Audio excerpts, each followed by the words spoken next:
ইউরোপীয় শক্তিগুলোর সঙ্গে যুদ্ধ জড়াতে চায় না রাশিয়া। তবে ইউরোপ মস্কোর সঙ্গে সরাসরি সংঘাতে যেতে চাইলে লড়াইয়ের জন্য প্রস্তুত রাশিয়া, এমন মন্তব্য করেছেন দেশটির প্রেসিডেন্ট ভ্লাদিমির পুতিন। যুক্তরাষ্ট্রের প্রেসিডেন্ট ডোনাল্ড ট্রাম্পের বিশেষ দূত স্টিভ উইটকফ ও জামাতা জারেড কুশনার এর সঙ্গে বৈঠকের সময় এসব মন্তব্য করেন পুতিন।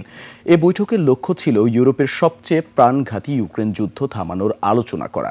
এ সময় রাশিয়ার প্রেসিডেন্ট অভিযোগ করে বলেন, ট্রাম্প রাশিয়া ইউক্রেন যুদ্ধ বন্ধের যে প্রচেষ্টা চালাচ্ছেন তাতে বাধা দিচ্ছে ইউরোপের দেশগুলো। ইউরোপীয় দেশগুলো যুদ্ধের পক্ষে অবস্থান নিয়েছে বলে অভিযোগ করেন পুতিন।